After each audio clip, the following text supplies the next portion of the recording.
नमस्कार. मी राहुल कुलकर्णी. नाशिकमधल्या दोन महत्त्वाच्या प्रकरणाचे दोन एक्सक्लुझिव्ह डॉक्युमेंट्स माझ्याकडे आहेत. भोंदू खरात प्रकरणामध्ये रुपाली चाकणकर यांच्या भगिनीला जी नोटीस आली, त्याची प्रत आहे. मी शब्दच तुम्हाला वाचून दाखवणार आहे.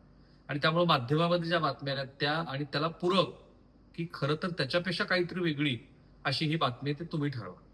अर्थात मी सांगेनच तुम्हाला ते. आणि दुसरं आहे ते नाशिकमधल्या आय-टी कंपनीमध्ये पोलिसांनी जो इंटरनल रिपोर्ट तयार केला आहे, त्याची प्रत माझ्याकडे आहे. हे दोन्हीही एक्सक्लुझिव्ह डॉक्युमेंट्स आहेत. कुठल्याही माध्यमाच्या ते हाती लागलेले नाहीत. आमची जी विश्वासार्हता आहे, त्यामुळे हे डॉक्युमेंट्स आमच्याकडे येतात. त्यांचं व्हेरिफिकेशन मी करतो. काल दिवसभर मी त्या आय-टी प्रकरणाचा पूर्ण तपशीलवार नीट अभ्यास केला. काल भारतीय जनता पार्टीच्या मंडळींनी तिथे जाऊन आंदोलन केलं. त्यामुळे हे राजकीयदृष्ट्या पण संवेदनशील आहे. मंत्री महोदय पण त्याच्यावरती बोलले. सो प्रकरण काय? नाशिकमधल्या एका नामवंत बहुराष्ट्रीय आय-टी कंपनी महिला कर्मचाऱ्यांचा लैंगिक छळ आणि लग्नाचं आमिष दाखवून बलात्कार आणि धार्मिक भावना दुखावल्या प्रकरणी नाशिक पोलिसांनी अनेक गुन्हे दाखल केले. 9 एप्रिल 2026 या प्रकरणात एकूण 9 गुन्हे दाखल झाले आणि त्याच्या तपासासाठी सहाय्यक पोलीस आयुक्त एसीपी संदीप मिटके यांच्या नेतृत्वाखाली एक विशेष तपास पथक, ज्याला एसआयटी आपण म्हणतो, ते स्थापन करण्यात आलंय. तारीख आहे पहिली 25 मार्च 2026. आरोपी दानिश शेख, तौसिफ अत्तार, निदा खान आणि नंतर एचआरची जी हेड पकडली गेली, तर तिचा पण मी तुम्हाला सगळे तपशील देणार आहे. तर ह्या घटनेचा काळ आहे पहिल्या एफआयआर मधला जुलै 2022 ते फेब्रुवारी 2026.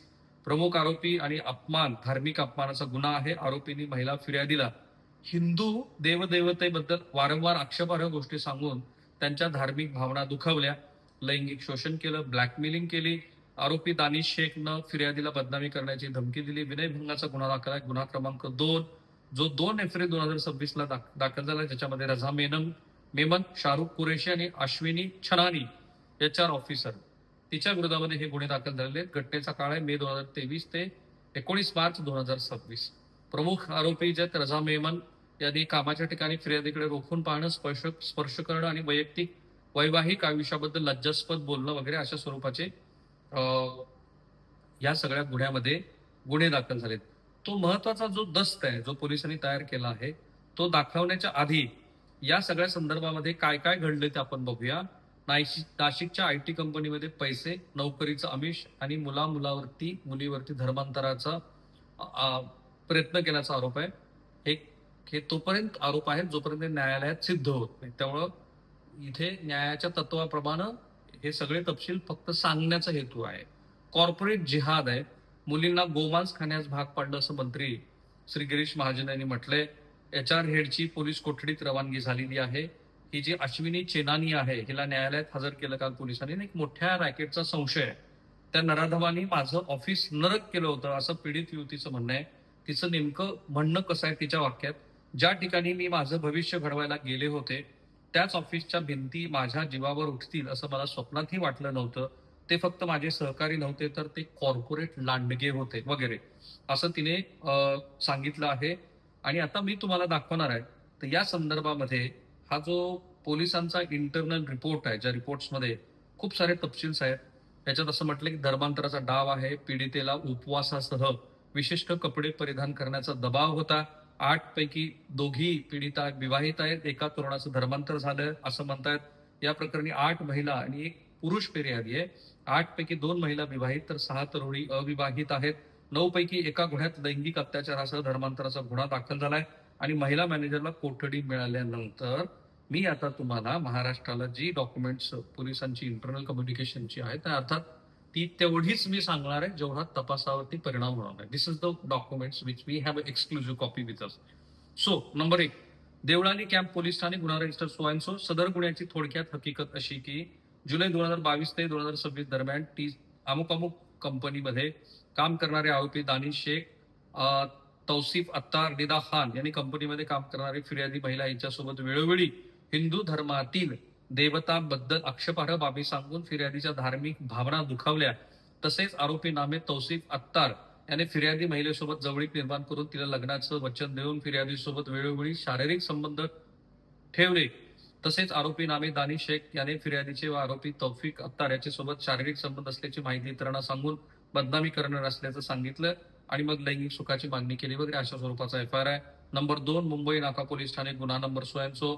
सदर गुन्ह्याची हकीकत अशी की सो अँड सो कंपनीमध्ये काम करणारे राजा मेमन याने फिर्यादीसोबत सलगी करण्याच्या उद्देशाने जाणीवपूर्वक फिर्यादीच्या मनास लज्जा वाटेल अशा पद्धतीनं वेळोवेळी ऑफिसमध्ये काम करत असताना फिर्यादीकडे रोखून पाहणं, स्पर्श करणं, फिर्यादीच्या वैयक्तिक वैवाहिक आयुष्याबद्दल लज्जास्पद होईल असं बोलत राहणं. तसंच आरोपी शाहरुख कुरेशी याने सुद्धा फिर्यादी ही साडी नेसून आले असता फिर्यादीच्या मनास लज्जा वाटेल अशा पद्धतीनं रोखून पाहत फिर्यादीस फिरण्याकरिता येण्याबाबत विचारले.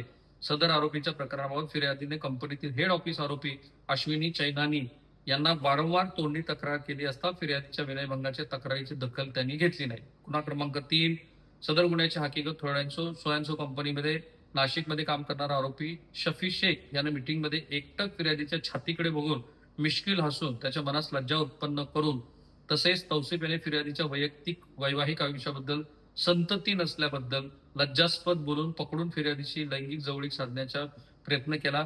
याच्यामध्ये सदर आरोपी व इतर तरुण हे इतर धर्मीय मुले व मुली यांना जाणीवपूर्वक त्रास देत असतात व मुलीवर घाणेरडी शेरेबाजी करतात. नंबर 4, सदर गुन्ह्याची थोडक्यात हाकी सोयन्सो कंपनीमध्ये काम करणारे आरोपी तौफिक अख्तर याने वेळोवेळी फिर्यादीशी लगट करण्याच्या उद्देशानं फिर्यादीच्या खासगी आयुष्याबद्दल लज्जास्पद गोष्टी केल्या आणि एकटक बघितल्या हिंदू दैवदैवताबद्दल त्यांनी आक्षेपार्ह टिप्पणी केली. नंबर 5, याच्यामध्ये सन 2022 ते 2026 दरम्यान सोयन्सो कंपनीमध्ये काम करणारे तौसिफ अख्तर, दानी, शाहरुख शेख, राजा मेमन यांनी इस्लाम धर्माचं उदात्तीकरण आणि हिंदू धर्माचं अवमूल्यन करण्याच्या उद्देशानं फिर्यादीच्या धर्मातील देवाबद्दल अपशब्द बोलून तसेच हिंदू धर्माच्या विरोधात बोलून धर्म परिवर्तन करण्याचा प्रयत्न केला. फिर्यादीस नमाज पठण करायला लावले तसेच हिंदू देवाबद्दल व हिंदू धर्माचा अपमान केला. फिर्यादीस अश्लील शब्द दिले आणि शेरेबाजी केली. नंबर 6, सदर गुन्ह्याची थोडक्यात हकीकत अशी की सोयन्सो कंपनीमध्ये काम करणाऱ्या आसिफ अन्सारी, शफी शेख याने वेळोवेळी फिर्यादीच्या शरीरावरून अश्लील कमेंट्स केल्या, लज्जा उत्पन्न होईल असं वक्तव्य केलं, हिंदू धर्माच्या धार्मिक भावना दुखवतील असं केलं.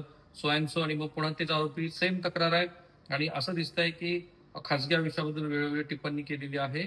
आणि एकूण ह्या सगळ्याचा सार जो आता माझ्याकडे आहे त्याच्यानुसार विशिष्ट हेतू डोळ्यासमोर ठेवून ह्या आरोपींनी ह्या मुलींची सलगी केली, काहींबरोबर शारीरिक संबंध प्रस्थापित केले, लग्नाचं आमिष टाकून नंतर बहुधा त्यातनं ते मुकरलेले दिसतात, ते माघार घेतली असावी. आपल्या हिंदू धर्मातल्या त्या तरुणींच्या धर्माबद्दल शेरेबाजी केली आणि मग आता ह्या सगळ्या प्रकरणामध्ये हे गुन्हे दाखल झाले. राईट. सो असं दिसतं आहे की प्रकरण जेवढं सुरुवातीला वाटलं होतं त्याच्यापेक्षा काहीतरी वेगळं आहे. आता मी तुम्हाला रुपाली चाकणकर यांच्या प्रकरणातली नोटीस दाखवतो. दिस इज द कॉप. या नोटीसमध्ये BNS ऍक्ट 2023 कलम 179 प्रमाणे 7 किंवा 7 पेक्षा कमी गुन्ह्याची तरतूद असेल तर तुम्हाला आरोपीला नोटीस द्यावी लागते. प्रतिभा गणेश चाकणकर, राहणार सोयन्सो बंगला. नंबर 2, तन्मय गणेश चाकणकर, राहणार सोयन्सो बंगला. याद्वारे आपणास समज देण्यात येते की राहता पोलीस स्टेशन गुन्हा क्रमांक सोयन्सो अन्वये भारतीय संहिता कलम सोयन्सो अन्वये गुन्हा दाखल झालेला आहे. सदर गुन्ह्याच्या तपास कामी आम्ही पोसई निवांत जाधव हल्लीची नेमणूक शिर्डी पोलीस स्टेशन आम्ही तपास करतोय. सदर गुन्ह्याच्या अनुषंगानं आपल्याकडे विचारपूस करणे आहे. आपण 15/4/2026 रोजी सकाळी 11 वाजेपर्यंत पोलीस स्टेशनमध्ये न चुकता हजर राहा. दिस इज द कॉल. माझा प्रयत्न काय आहे की खरं काय ते महाराष्ट्राला कळलं पाहिजे. काही वेळेला आडपडदा न ठेवता कळलं पाहिजे. म्हणजे आता नाशिकच्या कंपनीमध्ये मला त्या बहुराष्ट्रीय कंपनीचं नाव माहिती आहे, पण आपण प्रयत्न काय करतो की त्या योग्य त्या कंपनीचं जे वर्क कल्चर आहे त्याच्यावरती चर्चा होऊ शकते, पण त्या कंपनीच्या निमित्तानं त्या कंपनीची पूर्ण बदनामी होऊ नये याची पण आपण काळजी घ्यायला हवी. आणि ही काळजी घेत असताना नेमका गुन्हा काय घडलाय हे पण महाराष्ट्राला कळायला हवं. ही दोन्ही एक्सक्लुझिव्ह डॉक्युमेंट्स होती जी महाराष्ट्राला सांगितली आणि यातले सगळे तपशील पण कुठलाही आडपडदा न ठेवता सांगितले. गुन्हा हा गुन्हा आहे आणि त्यातला जो गुन्हेगार आहे ज्याने ज्या पद्धतीची कृती केली तीही महाराष्ट्राला कळायला आहे.